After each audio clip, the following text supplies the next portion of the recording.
um ẹ̀yin èèyàn mi, ó ga o.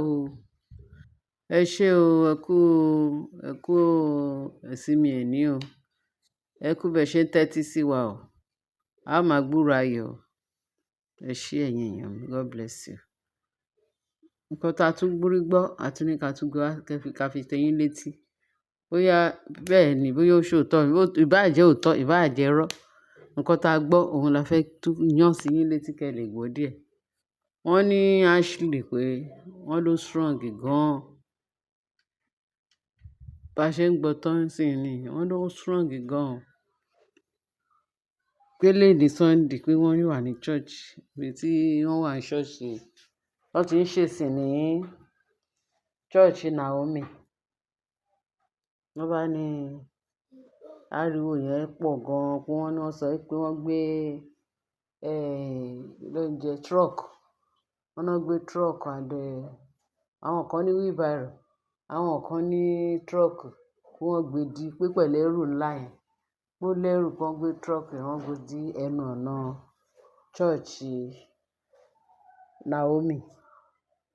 Wọ́n náà ní Àkúrẹ́. Wọ́n náà ṣà ń gbọ́ pé ariwo ṣà wà, kó sílẹ̀kùn. Wọ́n ní ariwo yẹn wá so pọ̀. Wọ́n ní tẹ́lẹ̀ wọ́n máa ń ṣí ṣọ́ọ̀ṣì lẹ̀, wọ́n máa ń ṣí gate church lẹ̀. Ó máa ń wà gbalaja because wọn kì í tilẹ̀kùn ṣọ́ọ̀ṣì àfi tó bá close. Wọ́n ní ìgbà tó di pé gbogbo rògbòdìyàn tó lọ ń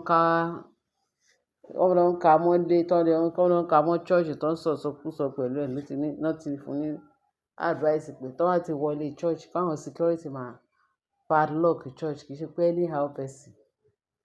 Torí time tó máa ń ti church, ó dẹ̀ ní time tí wọ́n máa ń ṣí táwọn àlejò máa ń wọlé. Wọ́n ní ibi tó ṣàwà náà ń gbọ́ pé kán sílẹ̀kùn.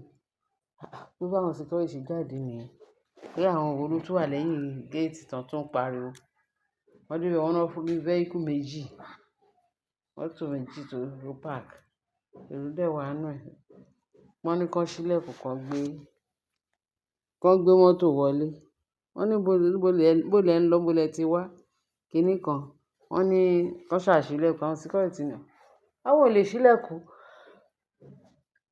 Èrò pé church lẹ ń bọ̀. Kíní kan.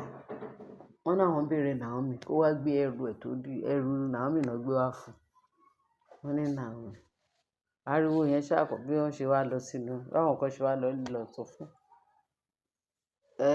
Queen Naomi pé wọ́n ní àwọn àlejò wà, wọ́n ní ó lẹ́rù kan nínú mọ́tò pé kó bọ́ta kó wá lọ wò. Wọ́n ní bí Naomi ṣe jáde ni òun àti àwọn alàgbà ìjọ àti àwọn obìnrin ìjọ. Àwọn kan wọ́n tẹ̀lé, wọ́n jáde síta pé kí ló dé. Wọ́n láwọn obìnrin kan wà nínú mọ́tò. Wọ́n kàn jáde fún Naomi pé ẹrù ẹ̀ tó dì kalẹ̀, òun náà gbé wá fún.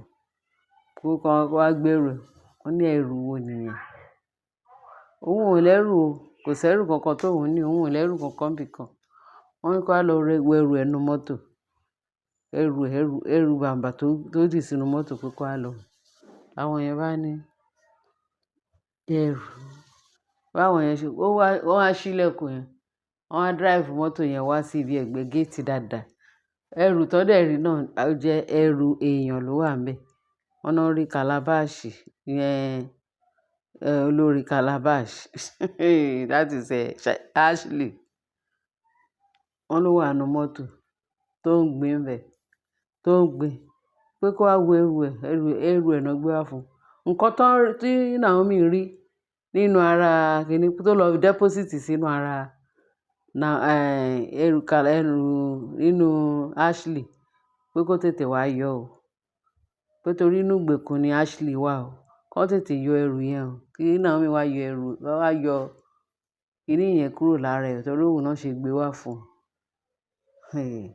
Wọ́n ní Naomi wá ní Ọlọ́run ò ní jẹ́ pé kì í ṣe òun o, pé orí òun kọ́ ìyá o. Ẹ̀yin lẹ mọ ibi tẹ́ ti rẹ́rù, kẹ́lẹ́rù gbẹ́rù ẹ̀ o, kẹ́ máa lọ.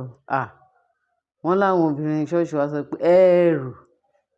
Ṣé eléyìí lẹ̀ ń pè lẹ́rù? wọ́n ní wọ́n bẹ̀rẹ̀ sí ní ṣe bíi pé wọ́n fẹ́ ta wọ́n. Naomi ní kán ní sùúrù pé nǹkan tó ṣẹlẹ̀ ni pé wọ́n ti sọ pé ṣọ́ọ̀ṣì òun nìkan náà ti ń wòyàn sàn. Látìgbà tẹ́ ti ń bọ̀ láti ibi tẹ́ ti ń bọ̀ ẹ̀ tí rí ṣọ́ọ̀ṣì tẹ́ máa gbé ẹrù yìí lọ kán bá yín yọ nǹkan tó wà lára ẹ̀ kúrò. Òun náà wá sọ pé kò gbé wá. Wọ́n ní pé òun ló fi síbẹ̀ pé kó tètè yọ nítorí náà ṣe gbé wá.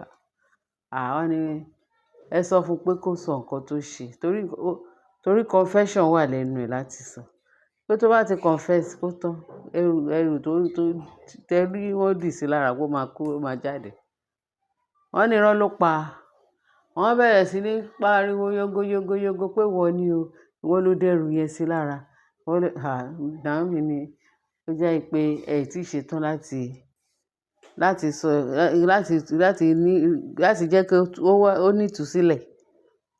Alẹ́ èèyàn bó ṣe wà ẹ ní kó lọ ẹ lọ sí church ẹ lọ sí ọ̀dà church wọ́n á ẹ lọ gbàdúrà síbẹ̀ pé kì í ṣe òun ló fẹ́ gbàdúrà fún yín pé ẹ lọ sí ṣọ́ọ̀ṣì míì. Wọ́n bá ní àwọn ò ní lọ. Tí Naomi ò bá fẹ́ wàhálà kó tètè gbàdúrà fún Ashley o kí Ashley rí ìtúsílẹ̀ o. Àìjẹ́bẹ̀ àwọn ò lọ. Bí Naomi ṣe wá ní okay ẹ lọ.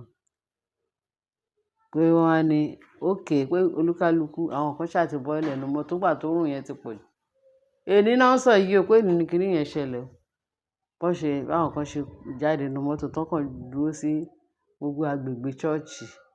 Èyí tó lọ hang around tó lọ hang around pé ṣèbí church máa close. Tí church bá dẹ̀ close ṣèbí wọ́n ṣáà jáde. Àwọn ìgbà tí ó yẹ kú tí wọ́n wá gbé ẹrù yẹn kalẹ̀ fún bóyá ó máa jáde àbí ò ní jáde pẹ́nu ẹ̀ ní gbogbo wọn jọ wà yẹn. Wọ́n ní kó pẹ́ kó jìnnà bí elder kan ní church ó kàn ṣe make call just one call before you know it àṣàwọn sójà ní báràkì náà pé báwọn sójà ṣe dé nìyẹn. Wọ́n ṣe ń bọ̀ wíwíwíwí wọ́n kàn dẹnu ọ̀nà pẹ́rù náà dà. Wọ́n ní ìgbẹ́ là ń fi ewé gbogbo wọn sá. Wọ́n bẹ̀rẹ̀ sọ pé yá palẹ̀ mọ́. Ó yá.